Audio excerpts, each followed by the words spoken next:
Jardinage, permaculture, biodiversité, avenir. Bienvenue sur les podcasts 100% nature et jardin de Rustica. Bonjour à toutes et à tous et merci d'écouter les podcasts Rustica. Nous retrouvons régulièrement des experts qui nous livrent leurs conseils et astuces pour mieux jardiner, aménager et embellir son intérieur comme son jardin ou sa terrasse. Aujourd'hui, nous recevons Pierre Nessmann, rédacteur en chef adjoint à Rustica, qui va nous révéler comment récolter et conserver ses graines de fleurs. Bonjour Pierre. Bonjour Amandine. Alors, récolter des graines de fleurs pour produire ses propres semences est une activité ancestrale. Alors oui, on a tous vu, Amandine, nos parents ou nos grands-parents collecter des graines, que ce soit au jardin ou dans la nature. Alors c'est plutôt gratifiant pour un jardinier de pouvoir ainsi choisir, sélectionner, produire ses propres graines et parfois même, pour les jardiniers qui sont les plus expérimentés, faire des croisements et tenter d'obtenir de nouveaux coloris. Mais surtout, la production de graines et le semis qui en découle, c'est particulièrement économique. C'est un des moyens les moins coûteux pour obtenir de nouveaux plants. Et cela marche-t-il à tous les coups ? Pas toujours, Amandine, malheureusement, car certaines plantes ne produisent pas de graines. On va alors les multiplier de manière végétative.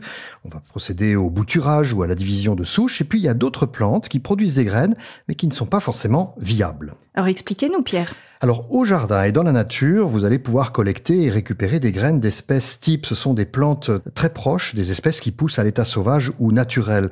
Ce sont des plantes qui n'ont pas toujours été améliorées ou modifiées par des semenciers ou des grainetiers. Et lors de nos balades, on a tous récupéré quelques graines de rose trémière ou de pavot. Et concernant les fleurs moins sauvages, plus horticoles ? Alors oui, au jardin, c'est vrai qu'il y a des fleurs beaucoup plus horticoles. Ce sont des plantes qui produisent facilement des graines, comme les soucis, les cosmos, les capucines ou les nigelles de Damas. À l'origine, on achète un paquet de graines chez un marchand grainier ou dans une jardinerie que l'on va semer. Et puis les fleurs produisent des graines qui vont à leur tour se ressemer toutes seules ou que l'on peut récupérer sur les plants. Alors c'est assez simple et on obtient, sauf s'il y a des croisements effectués par le vent ou les abeilles, des plants qui sont souvent d'aspect assez proches de ceux d'origine. Et concernant les graines vendues avec le terme hybride portant la mention F1 ? Alors là, vous êtes assez maligne, Amandine. Vous avez remarqué effectivement que dans les jardineries et chez les marchands grainiers, il y avait des sachets de graines qui portaient cette fameuse mention F1. Alors cette mention F1, eh bien cela indique qu'il y a eu un croisement récent, parfois entre plusieurs parents, dont on a capté les qualités intéressantes. Ce sont les marchands grainiers, les semenciers qui s'occupent de cette opération. Et dans ce cas, la descendance est souvent assez hétérogène. Et récupérer des graines de ces plantes dites F1, eh bien, produit des plants qui sont souvent décevants. Alors, pour récupérer les graines, on s'y prend à quel moment ? Alors, pour collecter les graines, bien entendu, il faut que les plantes fleurissent. Et donc, on va éviter de couper les fleurs fanées. Vous savez, c'est un conseil que l'on donne souvent, nous, les jardiniers, en disant couper les fleurs fanées pour pouvoir produire de nouveaux boutons floraux et bénéficier d'une floraison plus longue. Dans ce cas-là, on ne va pas couper les fleurs fanées pour que justement elles puissent produire des graines. Alors dans ce cas-là, les jardiniers parlent souvent de laisser les fleurs monter à graines. Alors c'est généralement à la fin du printemps pour les plantes à floraison printanière comme les œillets, les pavots, les ancolis.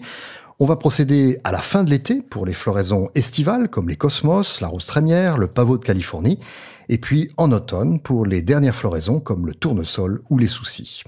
Quelles règles faut-il respecter pour avoir des graines de bonne qualité ? Alors dans la nature, c'est un peu le hasard des balades. Vous vous baladez, vous découvrez une plante qui fleurit, vous repérez quelques graines, et là vous allez récupérer, pourquoi pas, des valérianes dans un talus, des roses trémières au pied d'un mur, un coquelicot dans un champ. En revanche, au jardin, eh bien, il faut sélectionner des plantes qui présentent un attrait particulier. Soit vous repérez des plantes qui sont particulièrement vigoureuses, une plante dont la couleur de la fleur, la silhouette ou la forme des fleurs est assez originale et vous aimeriez récupérer des graines. On va s'arranger aussi pour repérer et identifier des sujets qui sont robustes, particulièrement vigoureux ou résistants aux maladies. Alors un petit conseil que je vais vous donner lorsque vous faites le tour du jardin et que vous souhaitez récupérer quelques graines, repérez des plantes qui sont en pleine floraison et signalez-les, identifiez-les avec un petit morceau de laine ou un petit ruban. Parce que lorsqu'elles auront fini de fleurir, vous ne saurez peut-être plus quelle est l'ampe florale qu'il faudra récupérer pour collecter vos graines. Et du coup, à quel stade récupérer les graines ? Alors il faut cueillir les inflorescences lorsque les réceptacles qui renferment les graines ne sont pas encore matures et donc pas encore ouverts, car s'ils s'ouvrent, ils vont laisser échapper ces graines qui risquent de se disperser sur le sol. Il faut s'assurer d'une météo chaude et sèche depuis plusieurs jours. Vous allez donc couper les tiges, puis déposer les tiges sur des tamis à maille fine. Vous savez, ce sont des tamis qui sont utilisés par les maçons pour tamiser le sable, ou on peut tout simplement les déposer sur du papier journal placé dans un local sec, ombragé et aéré. On va donc les laisser sécher pendant quelques jours, puis ensuite on va prendre les réceptacles un à un et on va séparer les graines de leur enveloppe. On va procéder sur une feuille de papier ou sur un torchon propre. Alors pour les grosses graines, c'est assez facile. Avec les doigts, on arrive à les dissocier. Quand ce sont des graines qui sont un petit peu plus fines, c'est un peu plus difficile. Et là, je vous conseille de souffler très délicatement pour éliminer toutes les particules sèches et révéler les graines. Alors une fois qu'on a récupéré les graines, où les entreposer ? Alors chaque type de graine est ensuite rassemblé dans une pochette en papier. On évitera de prendre du plastique ou du verre, car s'il reste un peu d'humidité, on risque de provoquer de la pourriture. Chaque sachet est ensuite soigneusement étiqueté avec le nom de la fleur, le nom de la plante et aussi la date de la collecte. Les sachets sont ensuite conservés dans des boîtes en métal, à l'obscurité, au sec et à température ambiante. L'ennemi des graines, c'est l'humidité, la chaleur excessive et le froid, et bien entendu les rongeurs, d'où l'utilité d'utiliser des boîtes en métal. Alors, combien de temps peut-on les conserver ? Alors, ça va dépendre des espèces, en moyenne entre 2 à 5 ans. On parle alors de la durée germinative. La durée germinative, c'est le temps durant lequel les graines conservent la faculté de germer après une période de repos. Alors ensuite, comment savoir si les graines que j'ai récoltées il y a quelques années sont encore bonnes ? Je vous ai dit de bien noter l'année de récolte sur le sachet. Ça va déjà vous donner une indication. Si vos graines ont déjà plus de 10 ans, il y a de fortes chances pour qu'elles ne soient plus valables. Mais pour savoir si le sachet de graines que vous avez conservé est encore valable, je vais vous proposer 2 tests. Le premier, il est très simple. Vous allez déposer sur un coton ou un papier buvard humide une dizaine de graines. Si la moitié d'entre elles germent, c'est que vos graines sont encore bonnes et cela vaut le coup de les semer. En revanche, si vous avez moins de 5 graines qui ont germé, mieux vaut ne pas les semer. Et puis le deuxième petit truc, c'est de placer les graines dans un récipient d'eau. Alors ça va concerner essentiellement les graines un peu grosses, comme les graines de capucine par exemple. Lorsqu'elles flottent sur l'eau, elles ne vont pas germer, ou très peu. Lorsqu'elles vont couler au fond du récipient, cela indique qu'elles sont encore bonnes. Vous allez ensuite les laisser sécher avant de procéder au semis.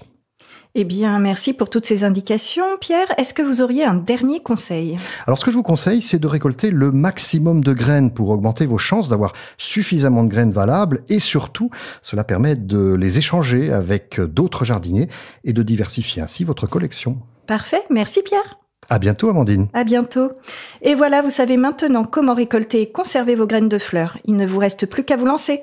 Et pour savoir comment utiliser, entretenir et soigner vos arbustes et bien d'autres choses encore concernant le jardin, les fleurs et le jardinage, retrouvez nos conseils en écoutant les podcasts Rustica. Merci d'avoir suivi notre podcast et retrouvez tous nos conseils en kiosque dans le magazine Rustica ou sur rustica.fr.